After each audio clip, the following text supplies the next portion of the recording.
Of all the questions I get asked, probably one of the most common is, Warren, what the heck should I feed my dogs and cats? People go to the supermarket, they go to the pet store, they look at 100 different brands of food, they walk out scratching their head, have no idea what to buy, but maybe they got some advice from the guy behind the counter, the same guy who sold them shoes a week ago. How much background does he have in nutrition? So today I thought we're going to answer your questions. Today with me I have a good friend, Dr. Martin Galinsky, who's a pet and animal nutritionist, probably one of the best in the country, also the founder of Dr. G's Fresh Pet Food. And hopefully today, Dr. G, we're going to get the answers that these people have had for so many years, and they just can't get the answers anywhere else. They go to the internet, and they get more confused. They go to the pet store, they have no idea. So let's start right off the bat. The last couple of years, we've had so many pet food recalls. You know, we had the major pet food recall. Just recently, Kroger's had a pet food recall. Should consumers be fearful? And what's the best way that they can purchase a pet food and take the best shot at not having a problem with it? You know, I don't think the terminology is fearful. Everyone should be careful. I think what we're seeing these days is the fact that the regulation is working. What we intend as pet food manufacturers to happen, and what the government wants to see happen, is good, sound progression of pet food quality control. And that's what we have now. I think what happened years ago, we probably had more problems with our commercially made pet food than we do today, but now we're on top of it more. So I think when you see it in the media, one of the things you should think of is it's working. Okay, we're catching much more, which means to me that our commercial pet food that we buy is much better and safer today as it used to be. And it's possibly that years ago, veterinarians could not even have any comprehension of diagnosing what the cause of a specific problem was, and it could have been from the dog food. Exactly, that's very true. So the veterinarians being more on top of it, nutritionists like yourself being more on top of it, Right. the press being more on top of it like me, it's going to make it a lot safer for people when they do go out and purchase. I think it will, absolutely. And that's really important, because so many people call me up and say, you know, I'm afraid to buy dog or cat food, the recall, and so many dogs got sick, so many cats died from it. And I guess you're right, it's not fearful, it's a matter of educating yourself. I know, for example, years ago, when I would go shopping with my mother, we'd go to Waldbaum's in New York, and I never ever remember my mother reading the label. She'd pick something up, she'd pick this up. Nowadays, when you go to the supermarket, it's a little bit of pain in the butt because the aisles are full, but people are legitimately reading labels for their own food. Isn't that just as important for pet guardians? Absolutely. What we have to be careful of and concerned about, you know, the difference between minimal nutrition and optimal nutrition. Okay? Minimal nutrition is, you know, will keep your dog alive. And basically every pet food available today will keep your dog alive. But there's an optimum nutrition value that some pet foods have that others may not. These may be functional ingredients like omega-3 fatty acids and things like that. So that's what, when I look at a label, that's what I'm concerned about. I know it's going to meet my minimal requirements, but is it going to offer me something as an optimum nutrition regime? Is it going to have those antioxidants that are so important that we always hear people talking about? Exactly right. You know, it's even myself, you know, I've been in this business for a whole lot of years, and I go to the pet food store, and well, not anymore because I use Dr. G's, but when I used to shop, it would drive me crazy because I would look at the pet food bags in the supermarket, and there might be 75 different types. This is for a fat dog, this is for a skinny dog, this is for a white dog, this is for a gray dog, this is for a dog with a pushed-in face.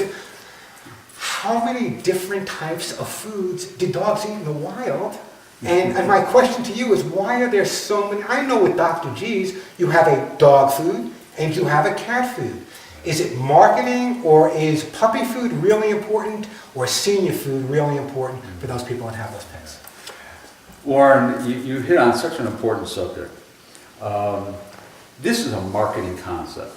Puppy food, senior food, low-weight food, energy food.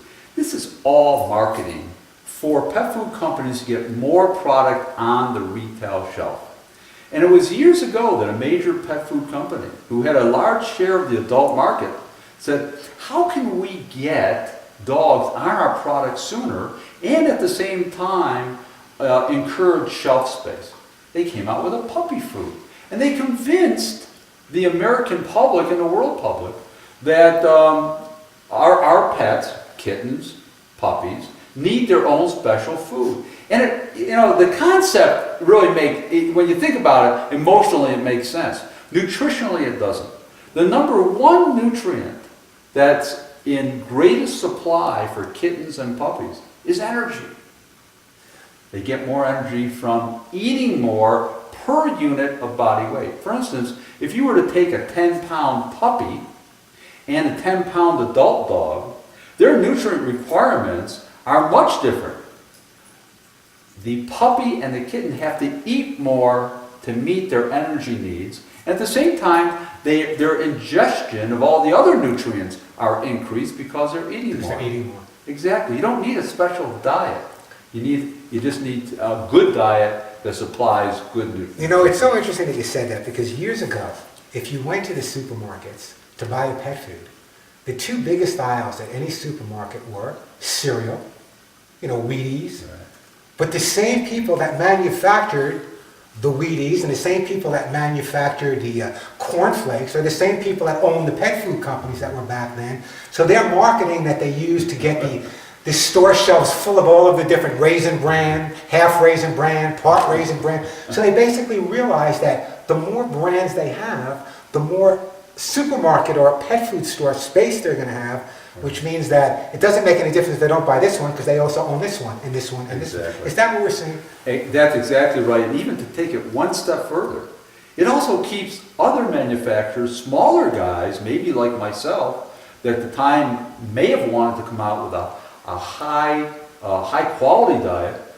I was squeezed out on the grocery store shelf. That's why the advances in pet nutrition did not come at the grocery shelf. It came at the pet store and through online purchases. So that's when in the early 70s or the 80s you started seeing all these specialty foods coming out that, at one time, one was only sold at the veterinary hospital. You could only get it from the vet. It was made by Colgate-Palmolive, I believe, which, by the way, was their largest profit maker for the years I knew them.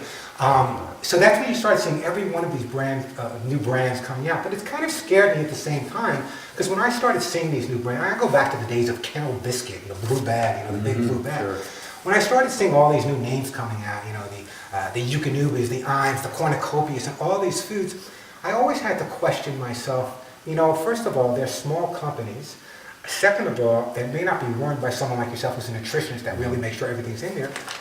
Where are they getting all their ingredients from? And are the ingredients they're buying, are they consistent every time? Or are they buying soy this week because it's cheaper at this location and soy that week at a different location? How important is someone like yourself, or even with my own vitamin mineral supplements, I know that I'm getting my soy from the same place each and every time we manufacture, and that's important to me. Do you find that with a smaller company like Dr. G's, you can do that? Yeah. You raise that's a good question. People have to be concerned with the honesty and integrity of any pet food manufacturer.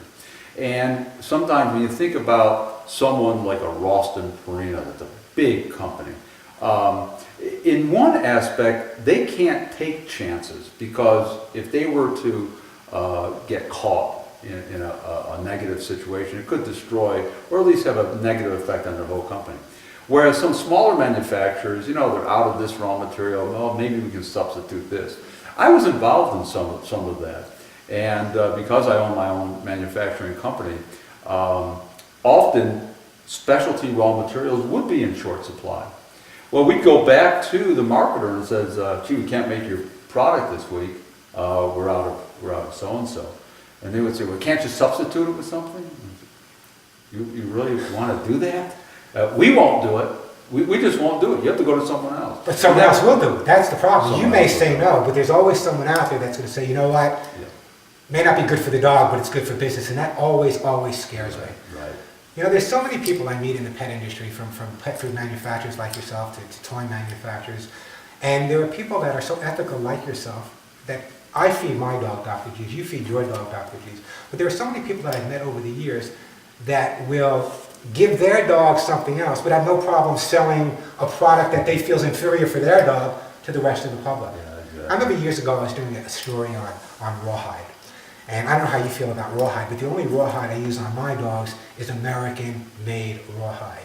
And the reason for that is years ago, most of the rawhide that was coming in from other parts of the world was not really cows, it was water buffalo. And people would say, I don't understand it, my dog's gaining weight. Well, water buffalo has a pretty high fat content. And yet these people did not care. You know, they would not give their dogs water buffalo rawhide, but they would have no problem selling it at the local source. That's why I'm a big believer. Any of you know, people always ask me, they listen to the radio show, and there is not a company that I will let sponsor my radio show, or even be an advertiser on my radio show, or someone I would interview like yourself, unless I know the head of the company. In other words, when I used to do a lot of work with Purina years ago, not until I went down to St. Louis, not until I went down to Checkerboard Square. And it was very interesting, something I found at Checkerboard Square. This is interesting. They have a new, and this is you're going to get a kick out of this, they have a couple of new products coming out. One of the products that they were developing when I was coming out was Chef So-and-so's Special Blend. I forget the guy's name now, Chef Joe, Harry, whatever. So I was there, and I was in their tryout room at Checkerboard Square. And my first question to them was, so he's a chef, where does he cook? And he's one of the top chefs at one of the best restaurants here in St. Louis. And I said, yeah, but what does that have to do with my schnoodle? I mean, he might know nutrition for you or me, but what does that have to do with mine? But yet, because he was a chef, so a lot of it is marketing. That's what I like. Marketing is important and marketing is necessary, but I've also found that you have to be honest with people.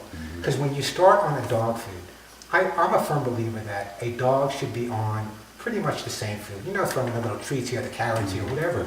And yet so many people go from one dog food to another dog food to another dog food. How important is it to get a dog on a consistent diet, or a cat for that matter?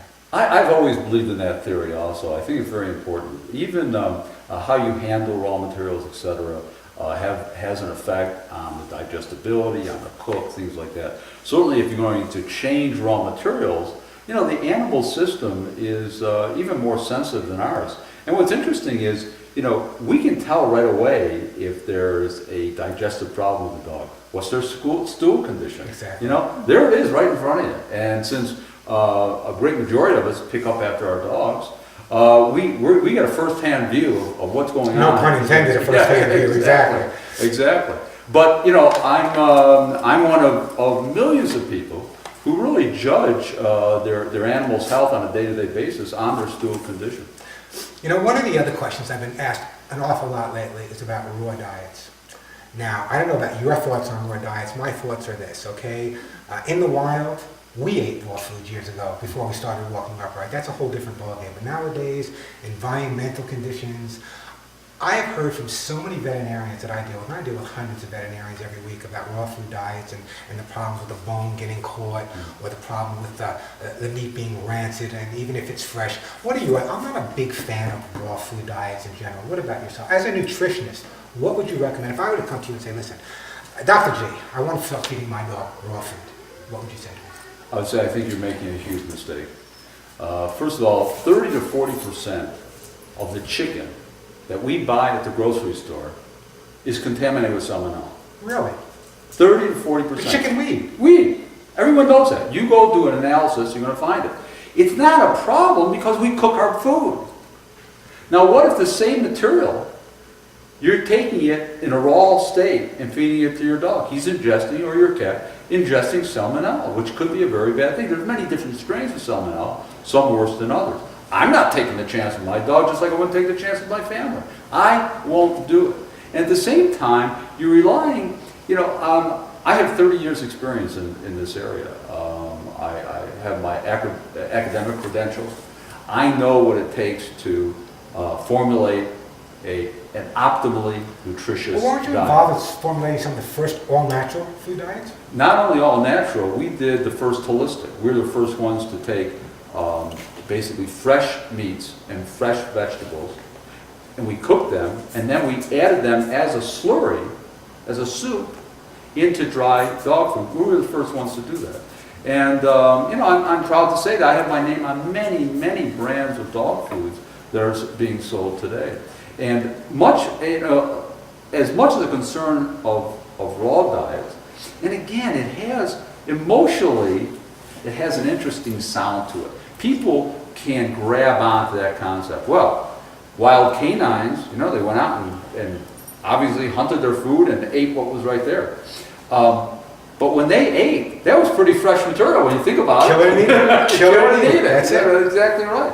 And our raw diets, we're not doing that today. And I'm worried about it. Of all the things that I think has been a negative influence on the American psyche as far as pet nutrition goes, is this raw concept. You know, besides the raw food diets, I always try to tell people, and you know, my background's in behavior, not nutrition, that if you were to watch a group of dogs, wild dogs hunting, the first thing they do when they kill their prey is eat the stomach.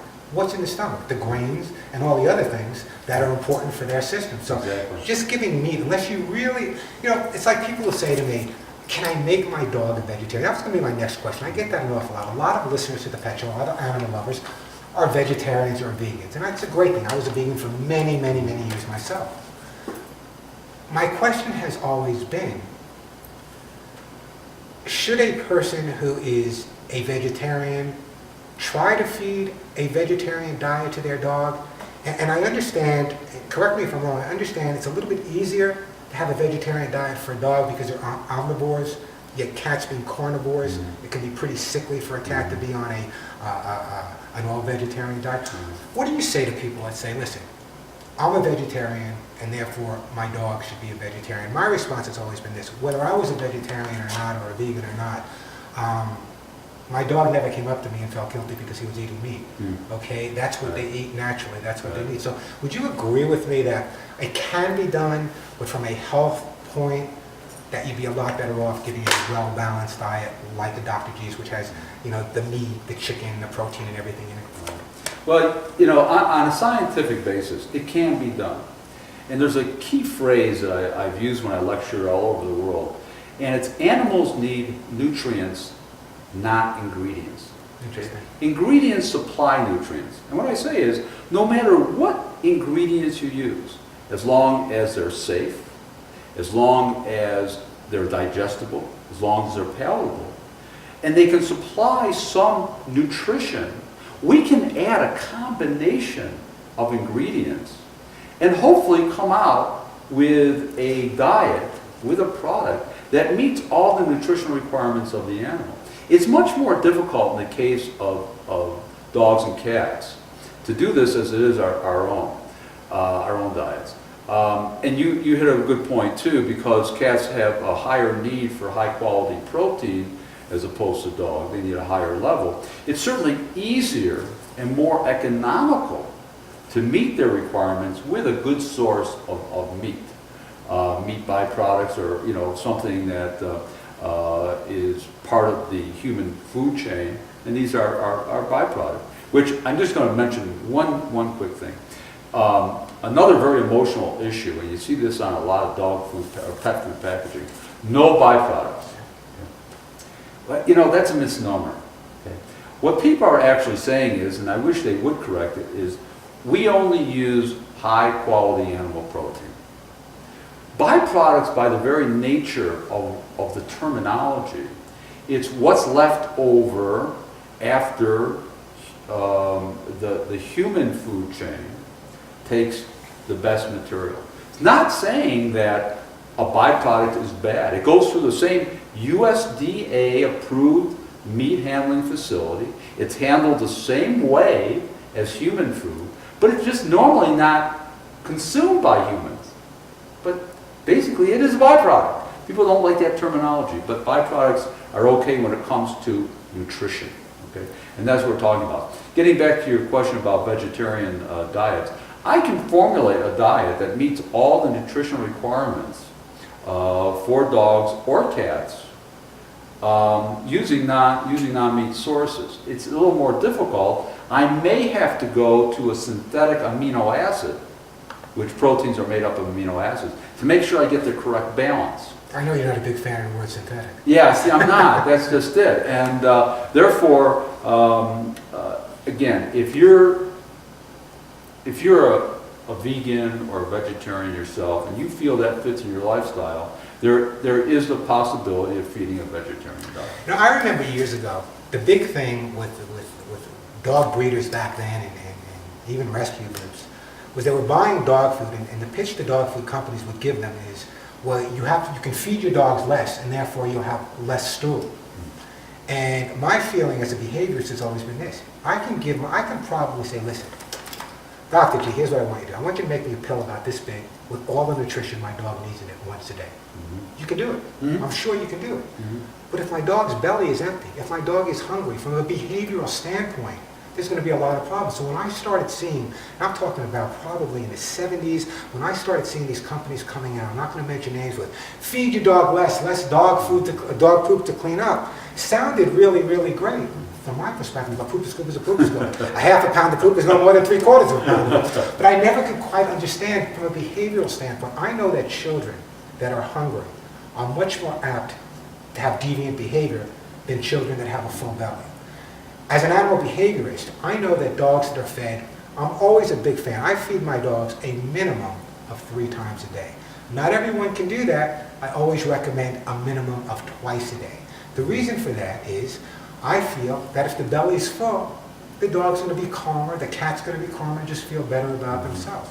So when all these dog foods started coming out and start saying, well, feed less, they'll get the nutrition they need and less poop. And it was the big thing about show dogs years ago. Yeah, sure. I never quite understood that. So you kind of, in terms of feeding now, I feed 3 times a day. What would your recommended feeding be for the average dog? You know, it's interesting. Most of the time, we have always fed our own dogs free choice. As long as your dog is not a ravenous eater, or your cat. There are 20% of dogs and cats are. You can't feed that way. But, you know, when they're hungry, they go munch a little bit. And, you know, it's funny, emotionally, at night when we sit down for dinner, that's when they go over their food. They see us eating, they go over and eat. And that's, you know, it's a perfect question. It's like people say to me, why is it that my dog only bothers me when we sit down to eat? Because in the wild, dogs are communal eaters. They eat together. That's what they do. So I feed my dogs when I sit down to eat. Occasionally they sit at the table with me, but that's a whole different segment, buddy, a whole different segment. Let's move on. What about dry food versus wet food? Okay. You know, both dry food and wet food can supply the same nutrition. There's not one in that case is necessarily better than the other. I like dry because at the same time you're getting the abrasive cleaning action of a dry food as they chop into it. Just the abrasion will help reduce tartar and help maintain oral health.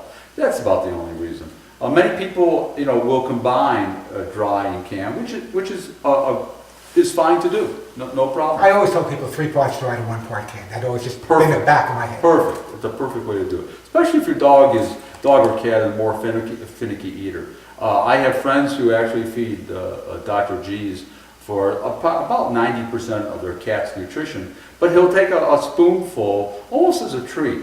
And that's not a bad idea when you think about it, because a canned food has better palatability than other things.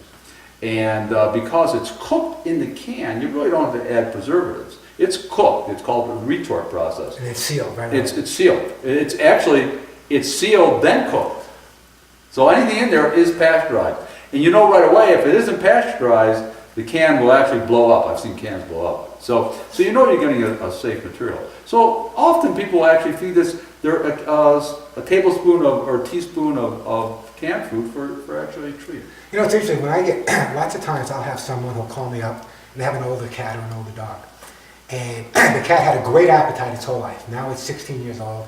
It's the same food, but it's not eating. And I try to explain to people that cats do not eat with their mouth. Cats eat with their nose. And as they get older, their sense of smell changes. Mm-hmm. So one of the things I do is I'll take like the smelliest food I can find, like sardines, or I might find anchovies, and I'll put them in a Tupperware container, separate it by a piece of cardboard, put dry food alongside of it, keep it in the refrigerator overnight. The next day I take it out. I'm not giving them the anchovies, I'm not giving them the sardines, but now their dry food smells exactly like that fish. And I find over time, cats will really eat that. You're right, it does happen. But getting back to allergies, we were talking about allergies earlier, but why is it that for years and years and years, you very rarely heard the word dog or cat allergy? You know, occasionally it would come up. Now it seems to me that vets are seeing more allergy problems than ever before. Now, the first thing they always jump to is food. That's the first thing. Every vet will tell you, food, food, food, food, food. And after years and years of doing this, I find that a lot of the allergy problems have nothing to do with the food. It could be the carpet cleaner they're using, it could be an environmental allergy, it could be the chlorine in the water they're reacting to, just like we react to so many different environmental issues. But yet the first thing when someone goes to the veterinarian they're going to do is say, well, it's a food allergy, we got to get them off all of these foods. And interesting enough, many of the foods that they recommend are only the ones they sell, which is kind of curious to me. What is your feeling about allergies, and what is it really the pets are allergic to? Right. Yeah, I think when it comes to food-related allergies, I think probably 90% of the cases we're seeing are probably misdiagnosed. I think we probably share this this commonality that dogs and cats can be allergic to anything, certainly any ingredient in the food. And years ago, the term hypoallergenic, this diet is hypoallergenic. There is no such thing, because one diet is just as allergenic as the other, depending on the animal. What they meant to say was, well, we're going to, if indeed your dog or cat has an allergy, we're going to substitute some different ingredients that your pet hasn't been exposed to before, and this might cure it. If indeed your cat's allergic to meat meal, and ours only has chicken meal, indeed, you might cure it. Just like you say, I don't think many of the allergic reactions we're seeing are food related. I've never believed it. And what sets me off on it, just like you mentioned too, is we're hearing this more and more and more. There's no more allergies today than there were, 25 years ago. I don't believe. So we have to look at other reasons for the dog's allergic behavior. The easiest thing is the food. We're not going to move, okay? If we're in a high smog area, we're not going to move because of the dog's allergy. Oh, I might, but they don't. But if your water that you get from your local municipality is high in fluorine or chlorine, you can't change water sources. You can go to pure water possibly. But the easiest thing is always the food, okay? Just like when we, if we have a digestive upset, right away we think of, oh, what did I eat, And I think in the case, I think allergies are overblown. I think that context is inaccurate, and when people come to me and ask me the same questions, I said, well, have you tried other foods? And more often than not, they said, yeah, I've tried other things, and they still have the allergy. Plus the fact that usually the allergies might be diagnosed by, inconsistent stools, and if you're trying to rectify that by changing the food every day, you're going to have inconsistent stools anyway. I remember